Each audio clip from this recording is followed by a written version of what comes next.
Welcome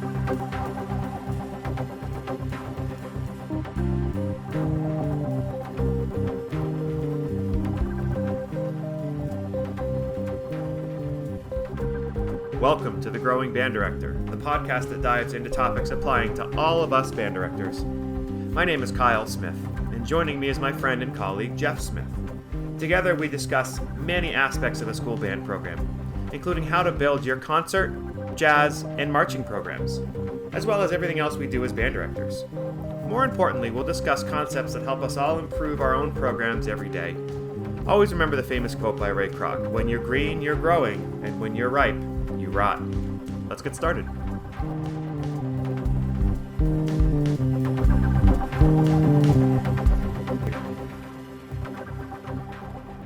All right, everybody, nice to see you for episode 13. This one is we're discussing the longevity of our band programs. And there's so many of our programs that, are flashes in the pan, or we have one group that's great and then not great, and then we're known for something, and then programs disappear for a couple years and then come back and all this. But then there's those programs that are just consistent throughout the years and throughout the decades. And even sometimes when there's directors that change, sometimes those programs continue to be solid and strong programs. And what is it about those programs that allows them to be long lasting and not waver up and down and continue to have continued success?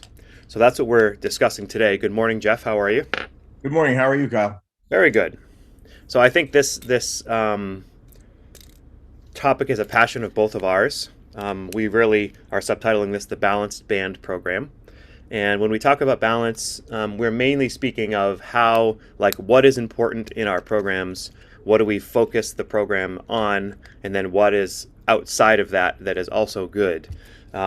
In my view, I feel like the reason a lot of band programs and band directors put different programs as important in front of what really should be important is the chase for awards, the chase for trophies, and the chase for recognition.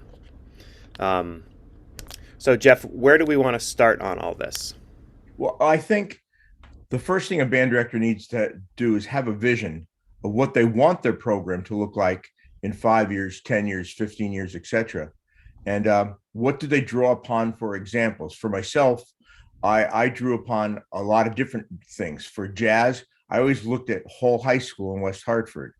For concert band and marching band, I always looked at Plymouth Canton High School in Ohio, Lassiter High School in Georgia, and Carmel High School in Indiana.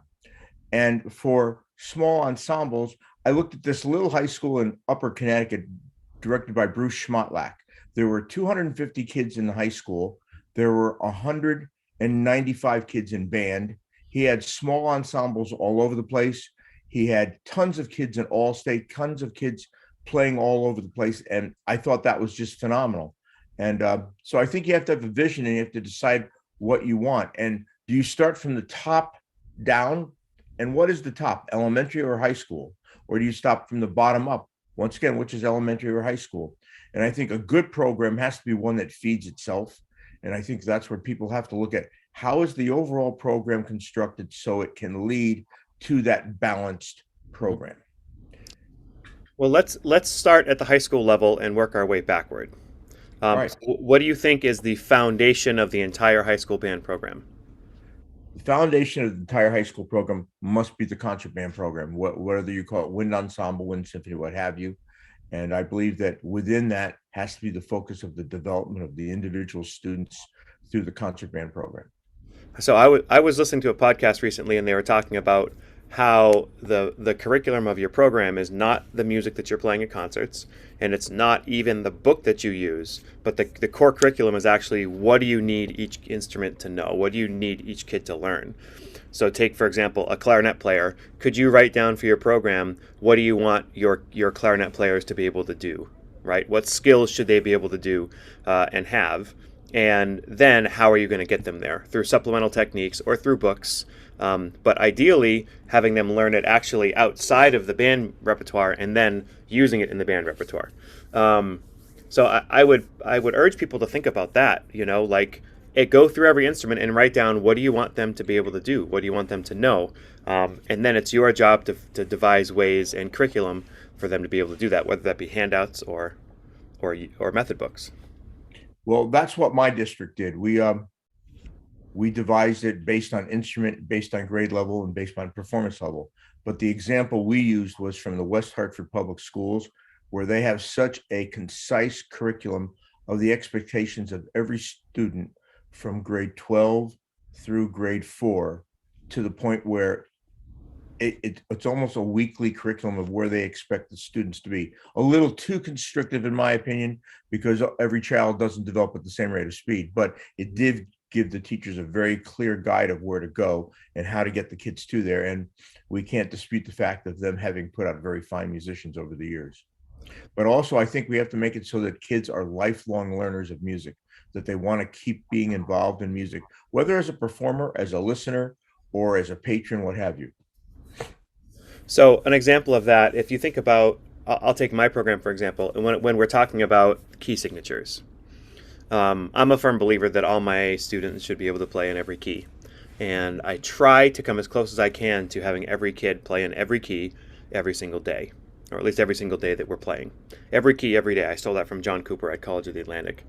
And even if it's just the first note of the scale every day. So in my concert band, we go through this extensive process to be able to get them to play all of their major scales within their freshman year. Now, like most of us, our students come in from middle school knowing anywhere from 1 to maybe 4 scales. Average of 2 or 3 scales is what they can usually get to.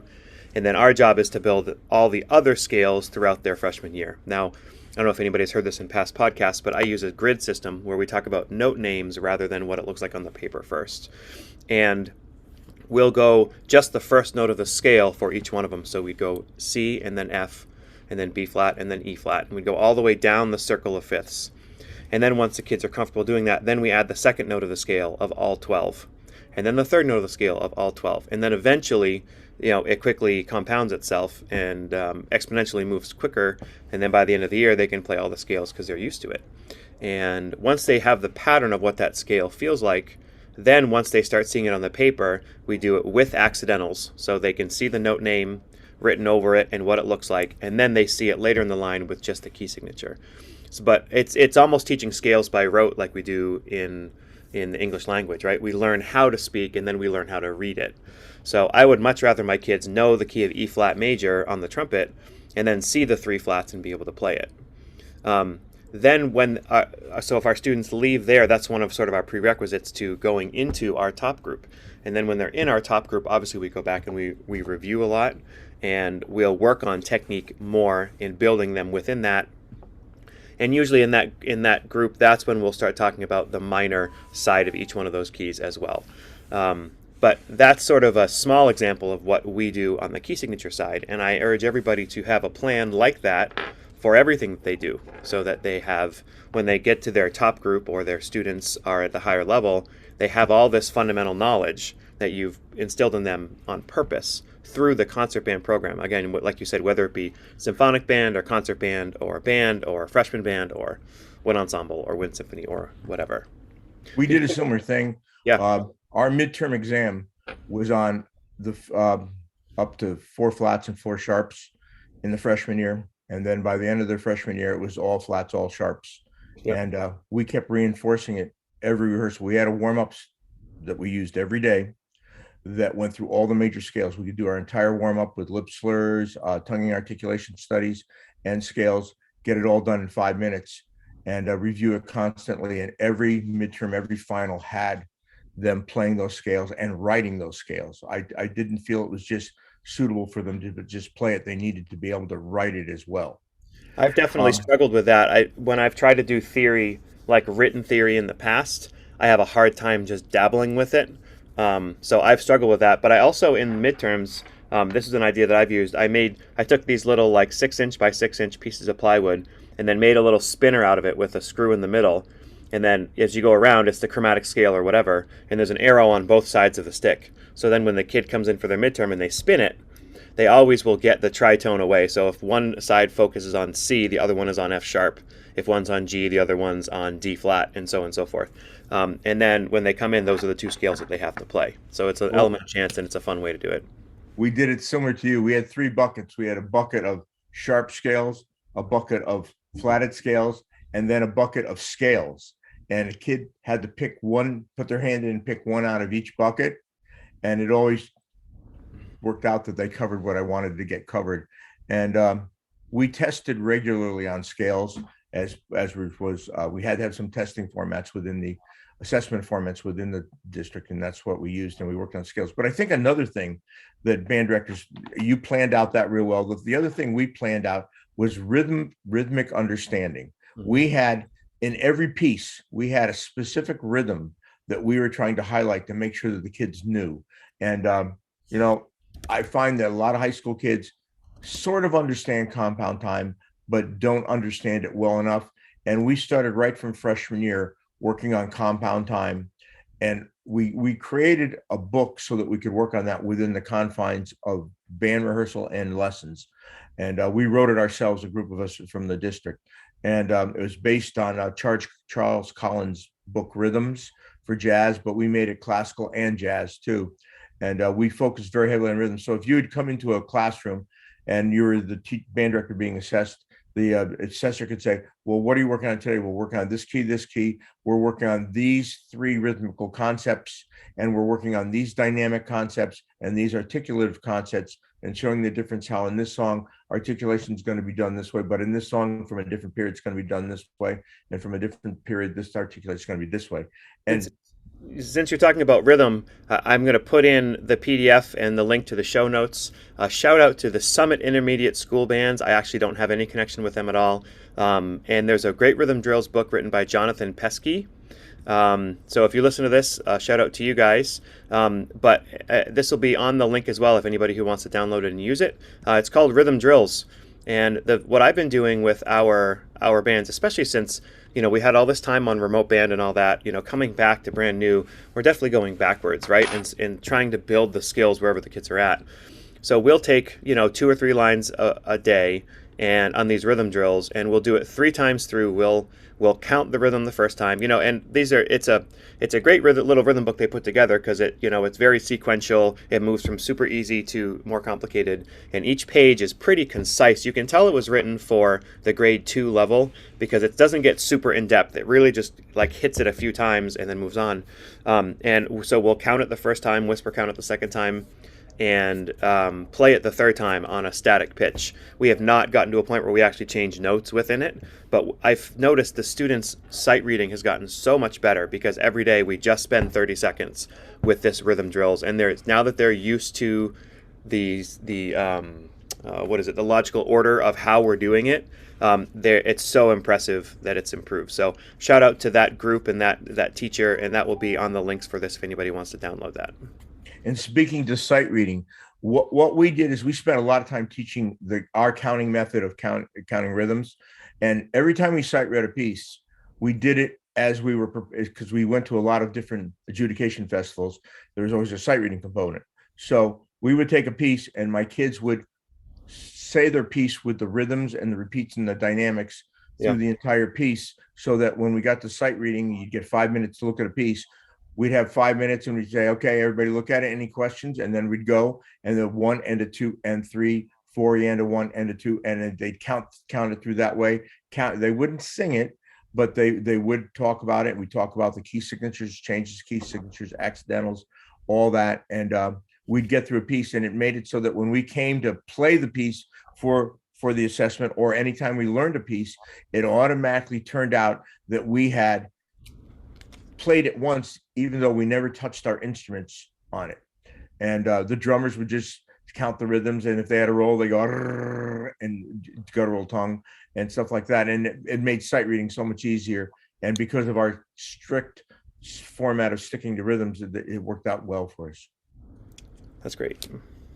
But sight reading is another component that I think every band director needs to have part of their program, because let's face it, in the end, we hope to have kids that are going to leave our program and go to other places, whether it be collegiate or community bands or what have you, and they're going to be able to sit down and play a relatively difficult piece of music with a certain amount of accuracy. I was listening to a speaker talk, and they were talking about when you're doing a sight reading, teaching the children to look through the piece for a note inventory, which is basically just when you look from the beginning and look through every single note and make sure and try to find any notes that you don't know. Is there a note that you've never seen before?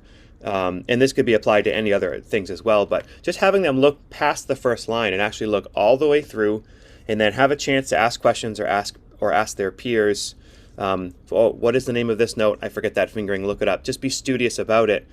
Gives them better chance when they're actually sight reading. Agreed. I think the biggest mistake people use, having judged adjudications with sight reading, is that they just said, well, look at the piece, and then if you have any questions, ask me. But there's no system of looking at the piece. And I think as educators, we need to give our students a system to look at the piece so they understand. But once again, the center of the program has to be your concert band. And But I found with that sight reading, my students now would, when I started doing that a number of years ago, my students would learn the music so much quicker, yeah, right? And as you're able to learn the stuff quicker, I was a proponent for actually doing a performance every 6 weeks. yes, And so we do many performances throughout the year, and kids would always be ready for the concert. Whether it's 3 months away or 3 days away, the music suddenly gets ready right before the concert. So that helped us do so much more. So, we don't get many awards for concert band. I mean, you can go to concert band festivals, but we know that concert band, wind ensemble, whatever you want to call it, is the basis for where you're going to teach all the students the things. One quick note about awards. I was in another school once, and I saw this great quote on the wall that said, "The only thing you need to know about trophies is that Mozart never won one." And I thought that was funny. It's like, trophies make us feel good, and I know there's this whole side of competitive music that is good, and then there's all these other people also who feel like there is, competitive music is bad and should never exist. And I think Jeff, you and I are both somewhere in the middle about how we think there's a value to it. But it's really easy to see why people get sucked into doing marching band as the most important thing in their program, or jazz ensemble, or winter guard or winter percussion as the leader of their program, because when that is successful, they bring home awards and trophies, and that gets people excited. The problem is that it's harder to keep that longevity going, right? When we had the pandemic, and actually we had a fire in the building last fall or last summer. So when we came back in the fall this year, we were not in school. We didn't have band class. We were remote with half of our classes, and then we pushed the band classes to in-person second semester. But what that did was we then had marching band where we'd show up, and the kids literally had not played since the last marching band rehearsal, and we couldn't even go in the building, right? And it's this huge impact of not having concert band. I was like, if this was an all the time thing, I mean, we'd be done in 2 years. You can't build those skills. So Jeff, I know it's a passion of yours. You know about a lot of programs that especially put marching band before everything else. And could you speak to the pluses of that, and then like the real downsides of what that approach brings? well, I think the biggest problem when band becomes your end all, you're not really, well, let me back up a bit. A lot of times when programs do that, it's because the band director has a staff, and they tend to start rehearsal. They'll go to their office and let the staff run rehearsal, and then they'll come back near the end of rehearsal and throw a few words out, and that's their total participation. In deference for you and for me as band directors, we're totally immersed in what we do. But the problem is that marching band has so many other components besides music that you have to worry about, that getting the kids to be great players is sometimes takes a back seat because you're so worried about, are they on their dot? Are they doing the right body, et cetera, et cetera. And if you don't have a large staff, well, that's even a bigger problem. And for me, when I first started doing marching band, I was the staff. So I had to teach the guard, I had to teach the drum line, I had to teach the horns. But fortunately, I had concert band to fall back on to do the basic teaching, so I could just talk about it on the field. And just imagine if you started a jazz band or a marching band, and literally every kid in there was an all-state player, right? How easy would your group be? So getting those kids levels up will improve that whole program. Sorry to interrupt. Keep going. Well, the other thing about what you just said is an interesting point, is that Yeah, but they're only with you for 4 years. So Hmm. what keeps the program building? A marching band's not a keep, it's an attractor. It creates esprit de corps, but it doesn't keep the program going forever. So we've got programs that have good marching bands or great marching bands, great or good winter percussion groups, great or good winter guard groups, and now because of WGI, winter winds they have going. But let's be honest, each of those groups is learning 7 to 10 minutes worth of music, Hmm. going over the same thing every day. Are we teaching them to be readers? No, we're not. We're teaching them to be memorizers, which Yep. there's an advantage to that, but we're not teaching them to be learners of music, because probably when they go into each one of those groups, it's either being taught by rote or it's just being pounded into their head till they learn it. Whereas they pick up a piece of music like your kids or like my kids, and they'd go home and they'd read it and learn to play it. And then they'd come back and we talk about how to put it together in an appropriate musical fashion, whether it be marching. But I think that if you look at the great programs, if you look at Lassiter High School, if you look at Carmel High School, if you look at Plymouth Canton High School, if you look at LD Bell, you may read about them, all the great accolades in marching band, winter percussion, winter guard, etc., jazz band. But if you go back and look at their websites, the concert band is the primary focus. There's this concert band concert. This during marching season, there's concert band concerts. During the entire year, like you said, every 6 weeks. We did it on every 7 to 8 weeks because of the way our schedule fell. But we did a lot of concerts. My groups with marching band, jazz, and concert band and small ensembles, we did up to 85 to 90 concerts a year, because we felt that how does a kid learn to play an instrument? Playing it, not sitting in a closet and practicing the same thing over and over again. Need an abundance of repertoire and abundance of learning different things. And And I'd rather do 8 concerts where they do 3 pieces each with 24 pieces rather than 3 concerts of 5 and you have 15 pieces, right? So there's just so much more right. you can get to. Yeah. And let's look at the attention span of children. You when you do it every 6 to 8 weeks, you're focused and the kids are staying focused because they know when that 6th week comes or 8th week comes, they're going on to something new. It's not a repetition of something over again. Yeah. And the wealth of learning different repertoire far exceeds the repetition of doing the same thing over and over again, though there's merit and worth in doing that. But what are we charged with? Are we charged with just winning a trophy or putting out one thing? Well, some people think that, but we as music educators want to see kids grow and develop into lasting musicians, that they can do this over and over again. And I Go ahead. Sorry. that's great for the band directors who have never done this before, right? And they have a concert every 3 months. And I've talked to them, and a lot of them say, "Well, but we need the time to start working on other stuff that's not music." Like, well, for those 3 months, for the first month, we're going to work on like our scales and our technique and all that. And it's like, okay, well, that's not that's not how we want to do it. So my suggestion for those people is try to program, like for next year, try to program like a November concert, like early November, maybe late October, depending on your schedule. Um, Try to program something for December. Try to program something for maybe February and then April, right? Something like that, and maybe late May. And then say, okay, what music could I get them to play in 6 weeks, right? And maybe if you're used to playing grade 3, maybe that means that next year you do a lot of grade 2s and 1-3. But what that'll allow you to do is it's like less pressure but more pressure at the same time. It's more pressure because there's more to do quickly, but when you get the kids on board with that and they're playing easier music, you'll find you can teach all the techniques every day and the music, and it just continues to go and go and go and go. So that's a practical way to do it. And incorporate the scales and the rhythms into that daily teaching, but not make it be the one singular focal point.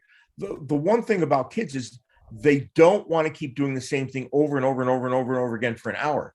You've got to figure out ways of teaching all these things to become very connected but fragmented, so that you're getting all the points across and keeping their attention, because you're shifting to something different all the time. I remember an administrator coming into one of my classes and sitting there for the entire time, which was quite rare, and said, well, we had evaluation. He said, no, I just came to watch you teach. And I said, well, why? He said, because in that 47 minutes that you had, he laid off 10 things that I did. But as an older teacher, I didn't think about the 10 things. It was just the 10 things that's the way I do things. Yep. He said, most teachers will worry about 2 or 3 concepts. And first of all, you weren't worried about it. You just did it. Yep. And that's what all of us need to learn to do, is to do it and make it just part of our personal vocabulary when teaching. Because we lead the kids, so the kids will only know what we do. So if this is a shift change for some people, then at first it'll be new to the kids, but after that it won't. I urge people to, when they have free time, when they're not actually planning for a specific concert, to create a list of pieces that fit certain categories.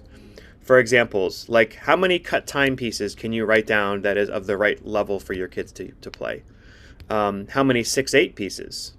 We're doing one right now called Castle Bay and one called Dream Song, which are both great grade 2 6/8 pieces. What about 5/4 pieces or other mixed meter pieces, like things like that? How many pieces can you find that are in a key that stretches them just a little bit? It's hard to find a grade 2 piece or grade 3 piece in the key of E. Like, it's just not going to happen, thankfully. But, can you find that piece that's in A flat major? How many A flat major pieces can you find? How many concert C pieces can you find to stretch that a little bit? So that when you're planning your program, and you might say, okay, I want to do 6 concerts, and I want to do every other concert, I want to do one that's going to have like a stretching key signature for them. And then every concert, I want to do something that's in 6/8, right? So if you sort of have a plan and you think of the long-term vision of the year, then you can teach those within the music. And let me ask you a question. Mm-hmm. When you were a graduating student from UNH in your undergraduate years, your undergraduate, did you have this wealth of knowledge at that time? Negative. And then you went on and you got your degree, master's in conducting, where I know Andy just deluged with material, but still there was more things. And I think the thing that we have to impress upon our younger band director friends, we've all been there, but there's a great series of books teaching music through performance. Mm-hmm. And the way that book works is every year Eugene Corporon, and it used to be Dennis Fisher, I forget the name of the new person who's there at UNT, University of North Texas.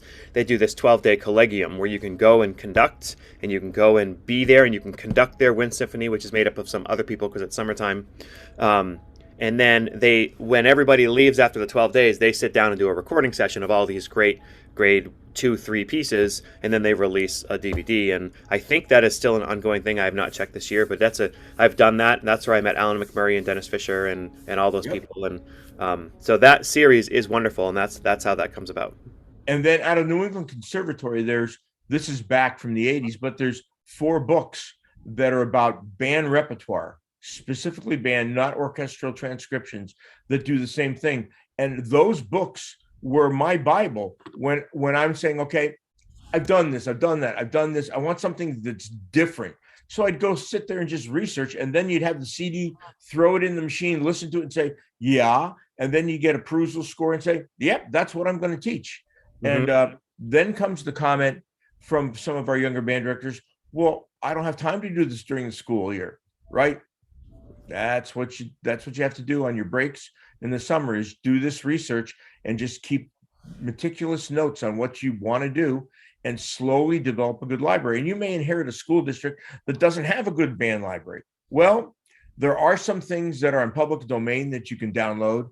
And the other thing is, talk to your colleagues, borrow music, trade music to try to help out. And then within your budget, maybe get a consortium going with like 5 or 6 area band directors and come up with a community library and say, okay, guys, I'll buy this year, you buy this year, you buy that this year, and then we'll rotate it around so we all get to use it and share it till we can get our libraries up to where we think they should be. I was fortunate.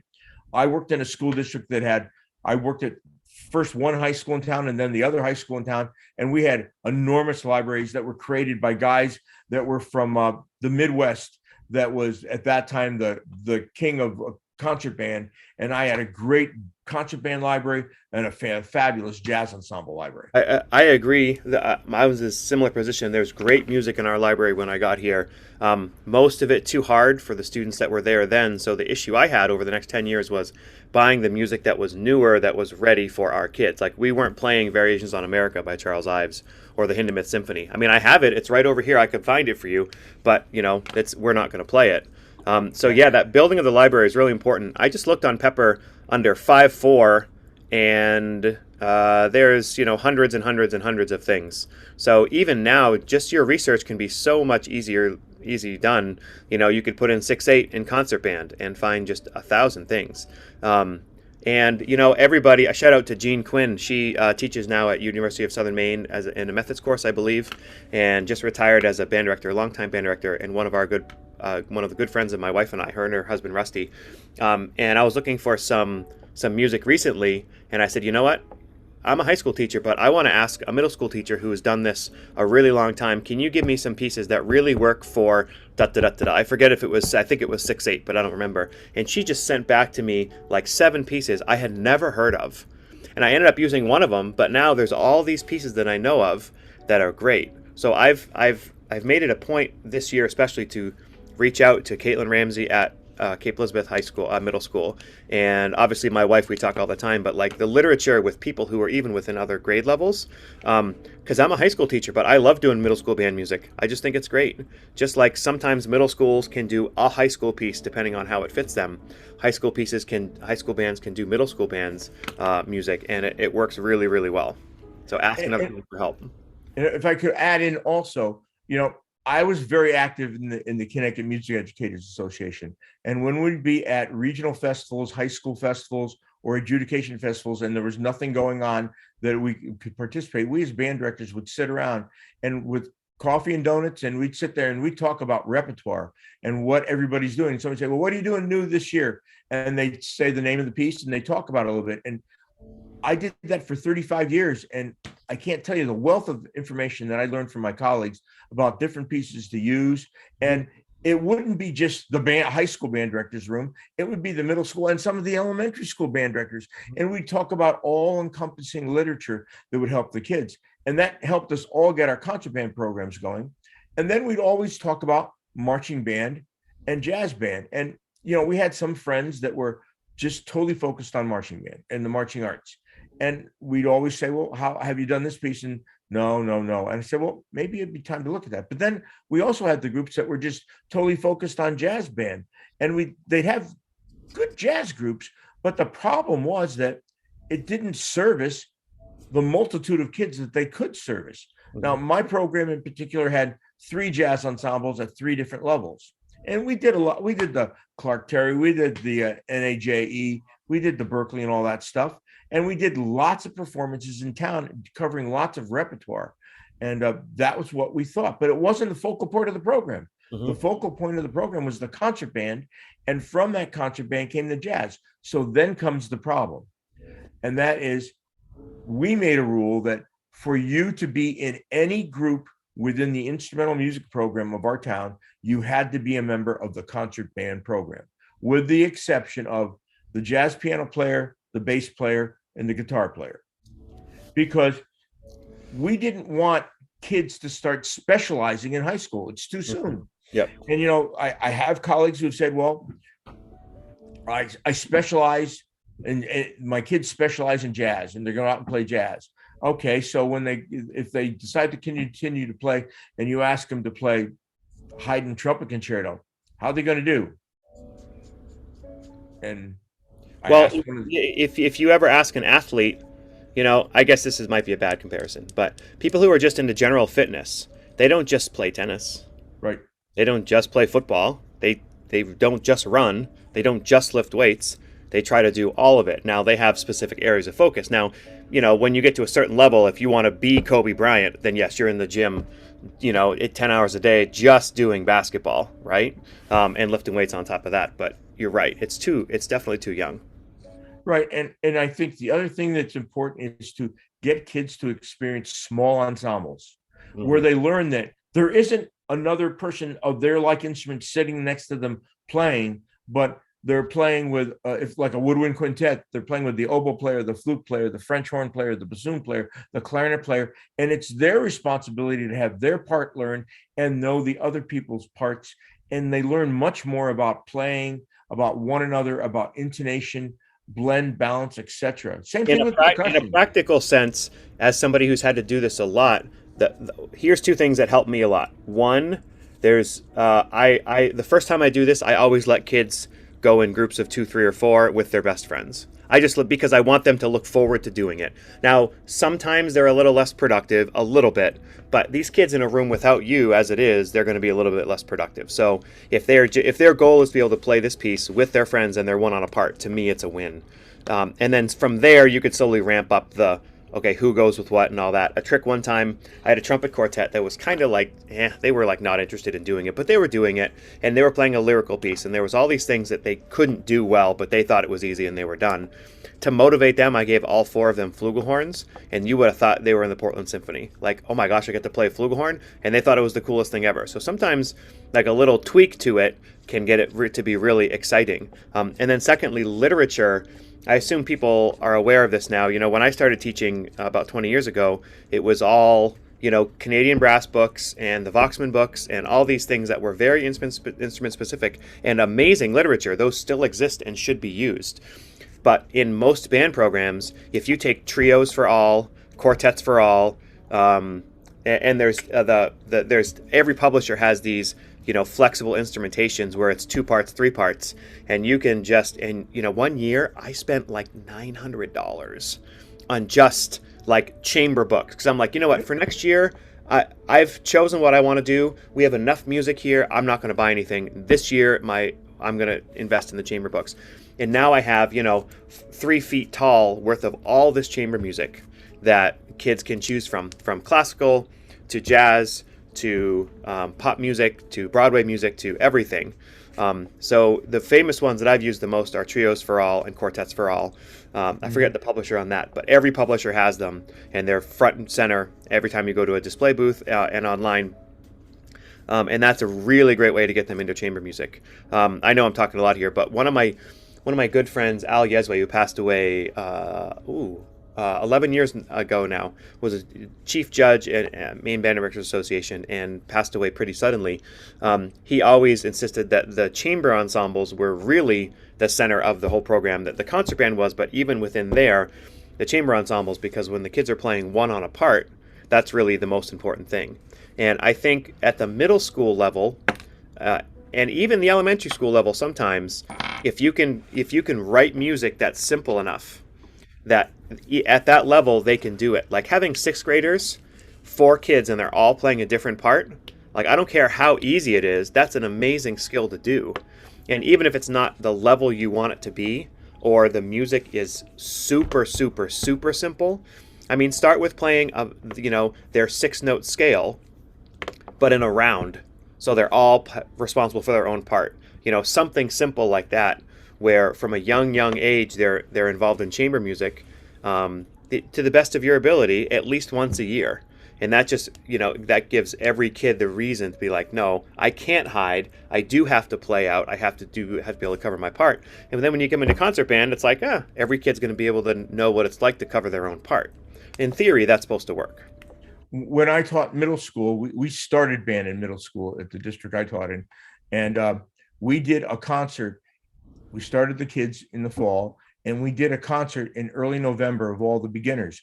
And for every lesson group, we wrote small ensemble performances so mommy and daddy could come to the concert after the kid playing September, October, 2.5 months, and they're playing something in a small ensemble in front of the audience. And then we took one piece, which was grade minus a half, and we all played it. And we had readily admitted it wasn't perfect, but it showed what they could be. And then at the end of that concert, and what we had older kids come in and play one piece. You're teaching the parents what all the different instruments sound like. So then when they hear them together, then they start understanding more too. Right. And that's the other part of having a balanced program, is you're not just teaching the children, you're teaching the parents to become your ambassadors into the community. And then with that same chamber music concept in their first year of playing, we did the one in November, and then we did another one in May so the parents could see the growth. And if things were going real well that year, we'd do one in February so the parents could see and watch the kids. And what we did is every one of those concerts, we had refreshments before the concert and we had refreshments at the end of the concert so parents could sit and just stand around and talk about their kids. And we as music staff would go and talk to the parents and everything to show them how this all fits together and just give them a glimmer of the big picture. There And are, unfortunately, sometimes. Oh, so the program that I'm in, when I first got here, that was actually a struggle that we had. Was they had the food not before and after, but also throughout the entire concert. Oh, You had parents selling hot dogs instead of listening. You had people leaving to get a hot dog and coming in like in the middle of pieces. And when we were pretty adamant about this is something we don't want to do. If you want to do it afterward or before, that's one thing. And then pretty soon it kind of went away. I said, no, you support the kids all year long.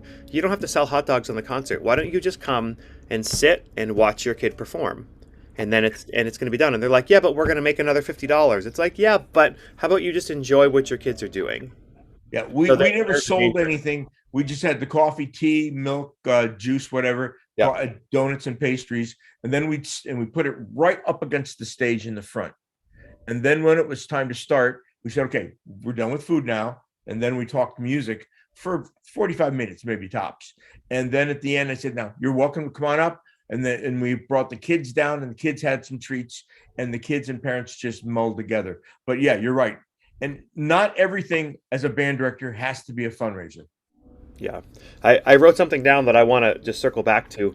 When we're talking with other directors about great repertoire, I want everybody to just think right now of one band director that they admire in their area.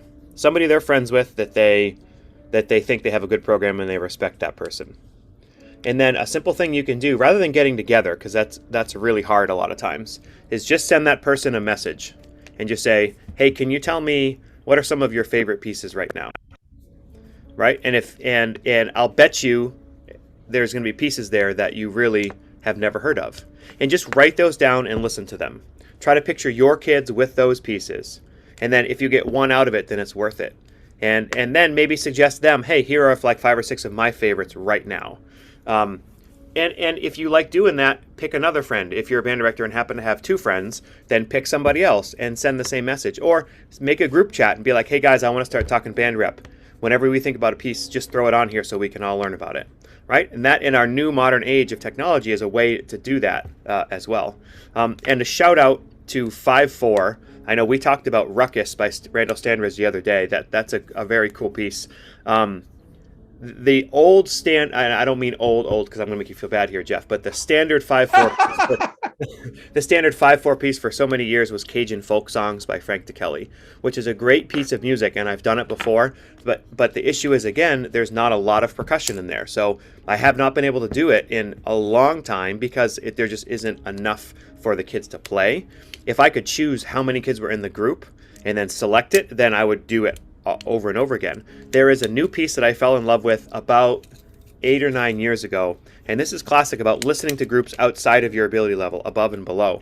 I was at Midwest and listened to Michigan State, and I believe it was Kevin Senatol who was the conductor, and I was just listening, and they did 2 pieces on this feature concert at Midwest that I thought we could actually do at one point, and one of them was this beautiful 5/4 piece entitled Charm.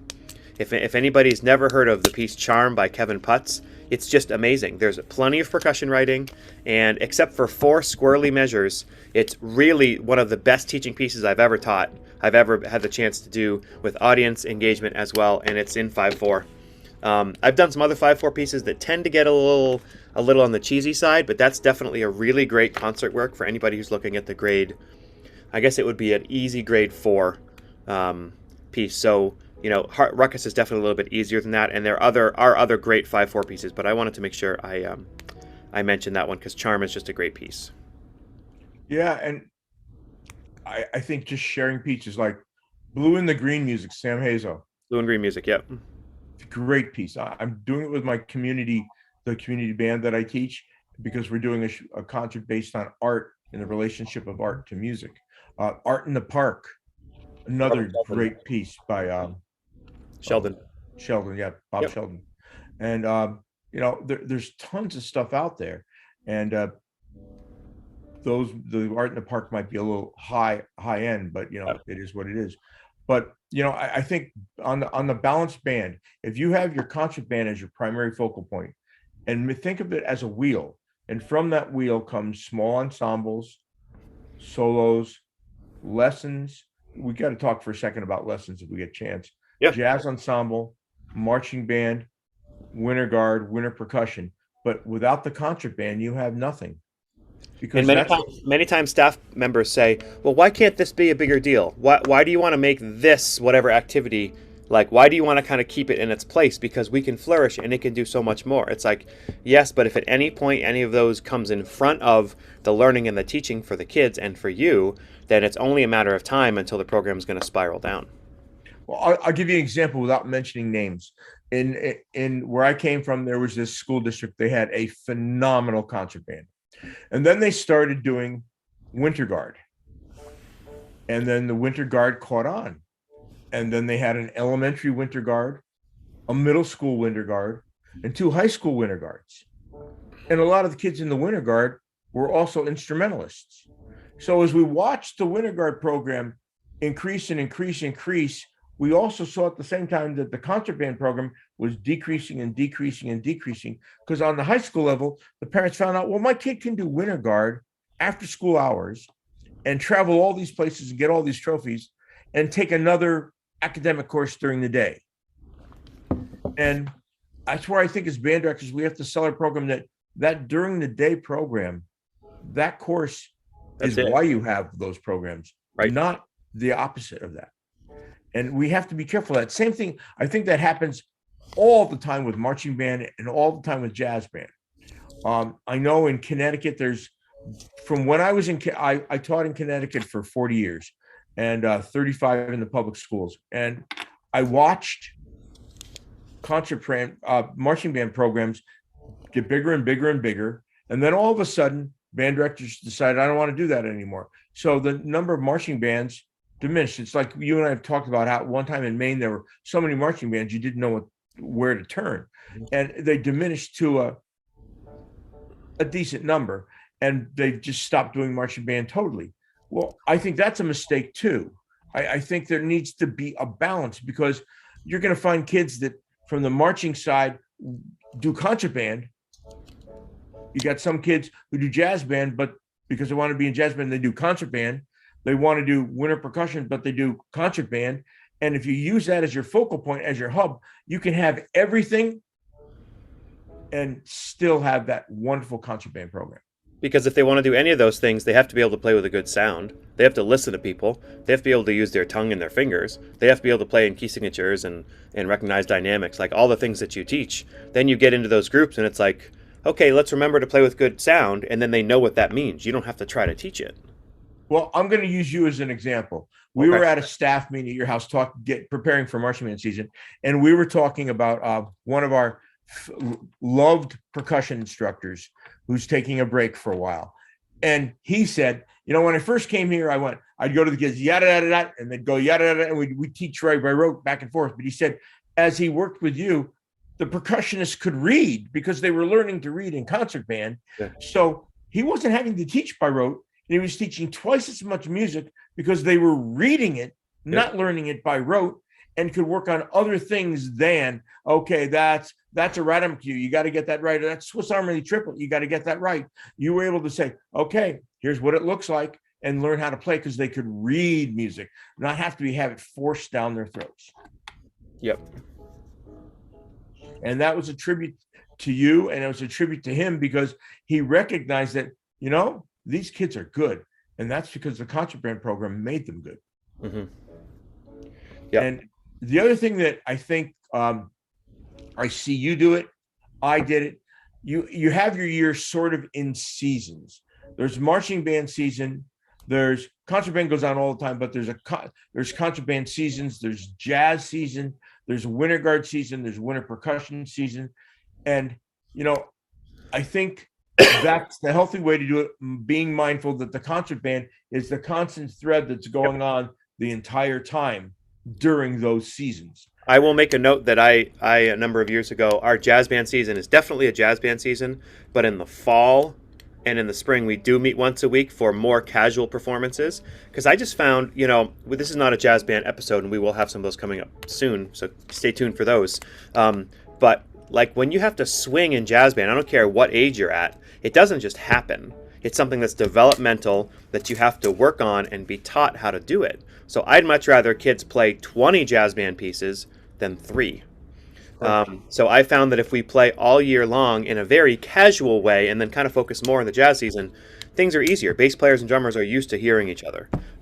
And kids understand, oh, when I see eighth notes, I'm going to articulate it offbeat to onbeat, offbeat to onbeat. And when I see quarter notes, I'm going to play dot, dot, dot. It's these things. So you can, again, you have to keep the balance of your program in check all the time, but you can find ways to kind of sneak things to make it a little longer in either direction if you can do it in a healthy way for the kids and for the program, if you have a rationale to do it. For me, it was, hey, this is the American music. Jazz band is the American music that we have.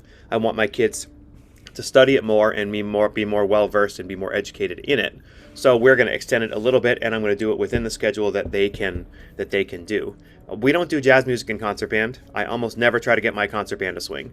6/8 is the closest thing that we would do that would swing. But the fundamentals all carry through. Well, I agree with you. During marching season, we also did jazz ensemble, which a lot of my colleagues just put on the back shelf till marching season was over. But the way we did it is that we worked on rhythm, but I'd give them a book of about 30 pieces, and we'd sight read them and we'd talk about them for a while, knowing that might be future repertoire during the course of the season, the entire year, pardon me, and did it that way. And then at the end of the year, we had a huge jazz concert, but we had been developing repertoire along the way so that we had that repertoire to use at the very end. And we'd usually have a book about 40 to 50 pieces that we would work on during the entire year. There's one other thing I'd like to point out. Not every schools do this. We did it. And that was, we put a great deal of importance on learning musical theater and we had, our pit orchestras were always, I conducted the pit orchestra and I managed the musical. And we always had a pit orchestra because I found that a lot of my kids loved playing, and we had the opportunity. My kids played in orchestra as well. Once a week, they'd go to orchestra rehearsal. Some of the kids to play the parts in orchestra that were needed in the wind section and percussion section, but musical theater. And what came out of that is that a lot of my kids, once they went to college and majored in music, are now playing in pit orchestras. That's their job, and they love it because they love the variety they get and of playing in so many different shows. So that's another option to consider, but it's not the wheel, because there are school districts where that is the wheel. The hub was still always concert band. And I know I become nauseating just saying that over and over again, but I think that's something our younger band directors need to know, that make concert band the hub of your program and you will be happy. And make sure you go and look at other programs and have a vision about what you want your program to look like, and understand that vision will evolve. Like, the biggest evolutionary change that's happened to bands right now is COVID.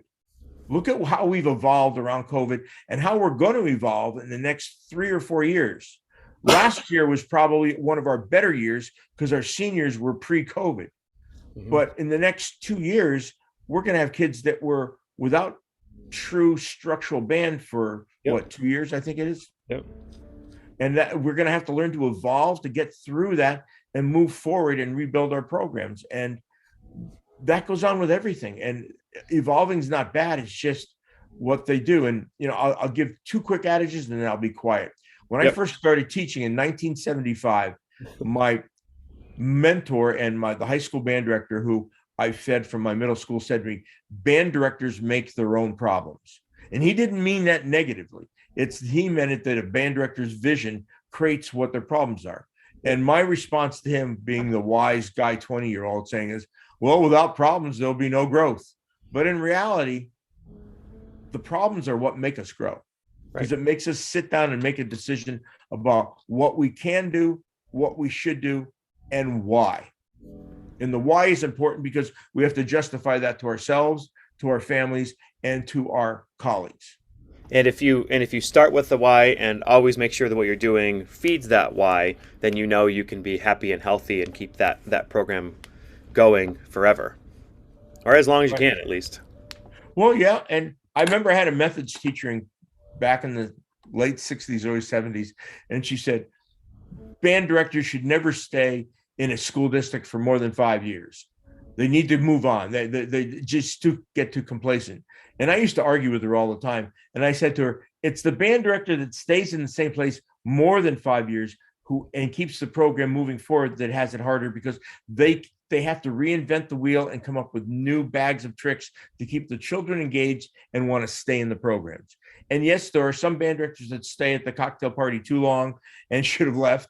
And there are other band directors that should have stayed longer to keep it going for the kids.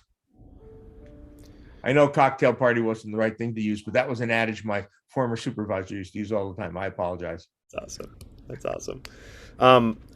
We are coming near the end here. I know briefly we wanted to talk about lessons. In our school, we're able to have contracted services, which are strictly not lessons. They are groups of kids, but it allows for us to bring a professional in, and for those kids to go off on their own and work on more specific things that I could teach them as well. But it's just a great way to schedule it and do it so that they get some time with a professional on their instrument. The two ways I've done it is, well, actually, the only way I've done it is they come in during the band class, and then during that class, for example, everybody goes to a sectional for that day. Sometimes it's the same day a week, or sometimes if the schedule doesn't work out, it's okay. On Mondays the saxophones are going to be going away. On Tuesdays the clarinets and trumpets are going to go away. And now, unfortunately, with COVID, a lot of kids don't like. They feel like they're being called out when they go to sectional. But if that's part of your culture and you can just make it, something that you always do, that's been really great. We can't do the private lesson thing. I mean, I have probably a handful of kids that I give lessons to throughout the school week, but there just isn't enough time to do, a ton more than that. So give us your lesson push for modern bands. Well, what we did and what we still do in the district that I taught in is that we had pull-out lessons for every student who wasn't studying privately. And so we would have group lessons, sometimes homogeneously grouped, sometimes heterogeneously grouped, and they'd come out for a lesson once every 7 days of school because of the way the cycle went on the schedule. And the kids would come out of an academic class and take a lesson. And it's a hard sell to the teachers, but we used a lot of different situations to describe it. We used to say, well, do you complain when the basketball team leaves early on seventh period, when seventh period comes around, or fourth period, whatever, to go to a game? No. I said, well, this is no different than that. Yep. And I said, the only difference is that they're learning, they're not going to compete. They're going to learn new concepts with new people. And that worked well for us. And what it did, where I'm from, we were only 45 minutes out of New York City, so there was a plethora of good private teachers in the area. So some kids said, well, I'd rather not do that, but I'd like to take private lessons. I said, okay, let me meet your private teacher either online or on the phone or in person, and we'll talk about how we're going to do things. And then I would check in with the private teachers on a regular basis. But the heterogeneous group lessons worked great for us because for instance, one year we were really short on tubas and baritones or euphoniums, and I had special lessons for kids who had never played before. From that, I got 5 tuba players and who could read and play, and 4 euphonium players, which filled our ranks and took care of a problem where we had 3 years in a middle school that we weren't getting enough. And I always find that there are children in the high school who say, boy, I wish I could have played this. And I say, your wish is my command. Let's do it. Yep. And get them in. And even if I got them in the band program for their senior year or even their junior year, to me, that was a win-win. That was just one more kid that played an instrument they never played before. Got the experience. For us, we do that. We do that in an intro to band class, so kids can sign up for intro to band, and then they come in with a whatever group, and then their job is to learn to play so they can be in band. So you're right. Like recruiting those kids who have not joined the band but do want to do it is another one of our jobs, and we've had a past episode about that. But that's a really important one too. And I think also the communication with guidance counselors And this has to be, I think, another session that we need to talk about, because sometimes guidance counselors put a lot of pressure on kids to say, well, you did band once, you don't need to do it again in your junior or senior year. And that's not how band works. And it's an educational process for the kids, for the parents, and the guidance department, in getting them on board with what your philosophies are. But I think lessons are paramount. We do lessons in elementary school for band, and we do lessons in middle school, and we still do lessons in high school. All right, Jeff, we got to wrap this up. All right.